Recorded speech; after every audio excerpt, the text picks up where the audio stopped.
Lydia is a student in Harvard, and she decided to apply for an internship, and you ended up with us in Niedstraße in Projektwerkstatt.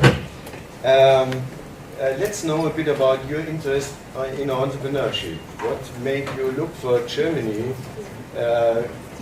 Because America is, of course, the so-called country of entrepreneurship. Well, I'm actually a student in sociology and global health policy, so I don't know much about entrepreneurship. But my interest mainly stems in social entrepreneurship, which is really promoted at Harvard. And so I knew that Berlin was sort of this really active startup community. And I wanted to just learn more about it in a traditional sense and from your approach, and sort of explore what the community was like in Berlin versus in America. Yeah. So Harvard is a famous name, and particularly in economics. Mm-hmm. How did you come to this idea to go to Germany? You don't speak German, you speak a little bit now, but basically you had no knowledge in German language. So it's the famous word of Berlin that spreads, or what did you make to come to Berlin? I think there's sort of a stereotype right now that in America entrepreneurship is very risky and in Europe not so much. And I sort of wanted to see how true that was. I'm very used to, many of my friends are involved in the Silicon Valley scene and the technology there, but how is it happening in Berlin? Are people really sort of going beyond the bounds of what traditionally is entrepreneurship here? And yeah, so I just really wanted to see what were people moving more towards. Are they mostly forming on an international scale or within Germany? Are businesses looking at large approaches or small time approaches? So just sort of wanted to compare that.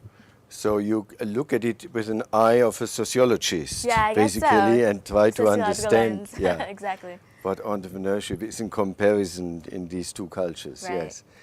And what did you find out? I found that, well, as a sociologist, I suppose, the startup community here is much more vibrant than I was expecting and much more international.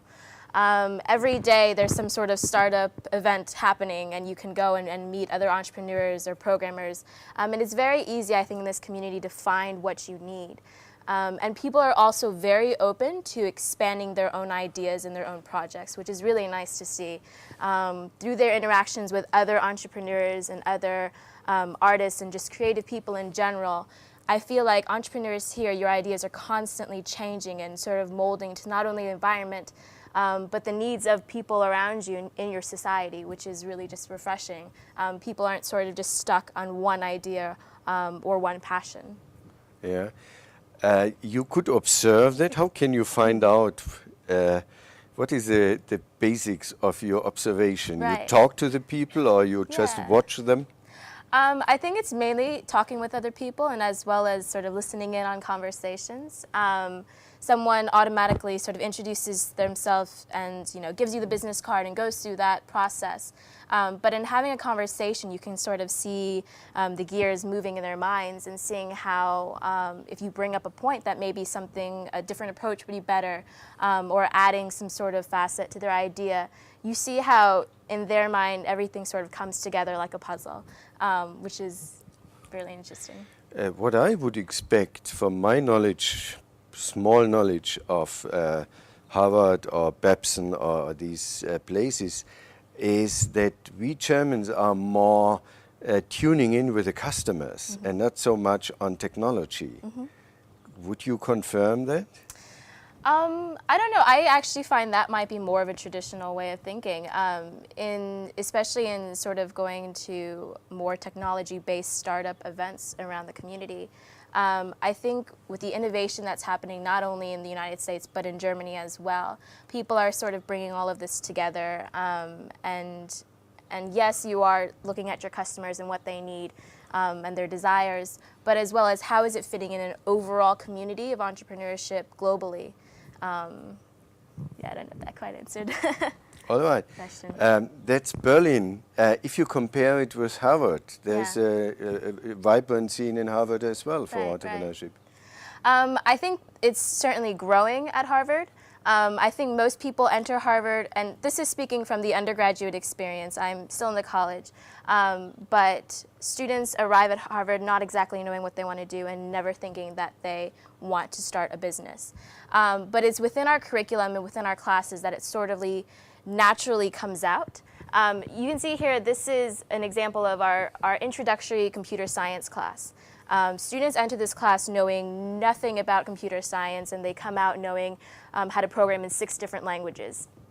And so as their final project, the only requirement is to create something completely original, a program, an app, a game, anything that they desire. And so they have events like this, which are held at Microsoft, and students will program for 18 hours straight in this confined space. And the reason they do this is to sort of get those creative juices flowing. Even if they're working on a project by themselves, they get to interact with other students, expand their ideas. And even though this is just a final project for class, many of these students will develop these programs into something capable for anyone to use in a few months. So you could find many of their products, on your iPhone or your Android. So it's within the classroom, it's sort of these projects and just experiences that students have that sort of push them to become natural entrepreneurs. It's really exciting, yeah. So it's, I understand it's not so much on lecturing entrepreneurship, but on letting them flow freely with their ideas. Exactly. We don't have a specific entrepreneurship major. The closest thing you'll find to a business major is economics at Harvard at the undergraduate level. So it's sort of any discipline that you're in. It could be sociology, it could be biology, it could be any, art history. You're given the opportunity in some way to become your own entrepreneur and explore your own ideas. We also have the and this is an example, as the students show their final projects, they have a giant fair where they show what they've done. And this is open to anyone. So obviously you have students looking at other students' projects, but you also have people from other universities. You have venture capitalists, you have investors.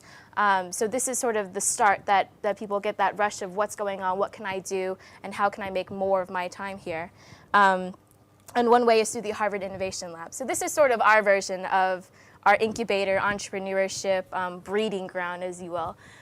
It's open space for students to create their own teams, their own projects, for them to attend lectures on entrepreneurship, for them to showcase their work to investors and develop their own ideas. And I have a short clip. We have time to show that. So one of the things that the Innovation Lab does is it really brings together students from all over Harvard, not just undergraduates within the college, but also within the business school, medical school, design, divinity, Kennedy. There's a bunch of them. And it gives them the opportunity to sort of share their ideas together in a cross-pollination.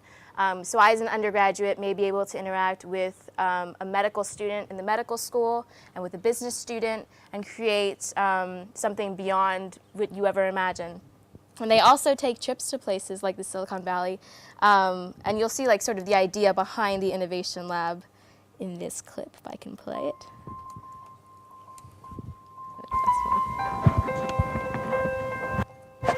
This week we brought out students from across the university. There's 18 MBAs who are here, and 18 people, predominantly undergrads, but also a couple students from the ed school, from the design school, 2 PhD students.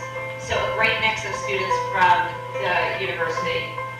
There's a lot of things that are happening in this university as both Nathan at the MBA program, Drew Faust at the president, pushing for this university to continue to knit together some of the great excellence that's been developed within individual schools and say, where are there areas that we can stitch together and actually create synergy? So we've been out all week. The idea is get smart about startup process.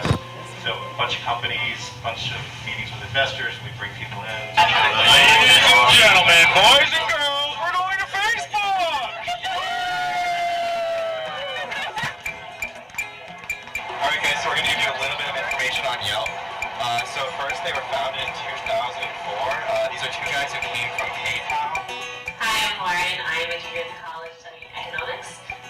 the thing I'm most interested in is like the conception of the idea and how it came about, as well as how you actually gathered your co-founders around you and how your skills complement each other. The engineers, designers from outside, operations team. One of the cool things about Inflex is we do everything in-house. So all the different teams, a lot of companies outsource, are all here. This balance between the art and the science of investing, how do you sort of debrief and reflect when your assumptions don't pan out the company's this? So we should do So exactly. on this trip, there's not only undergraduate students, there's business students, design students, and it's really just the opportunity for people to explore, expand their ideas, and really get perspectives from outside their normal realm, and grow from that. Yeah. I understand the one thing that is in the forefront is it should be a genuine new idea, an innovative idea, whatever it is, but it should be innovative. Not necessarily, I would say. The push really right now is something that can give back to the society.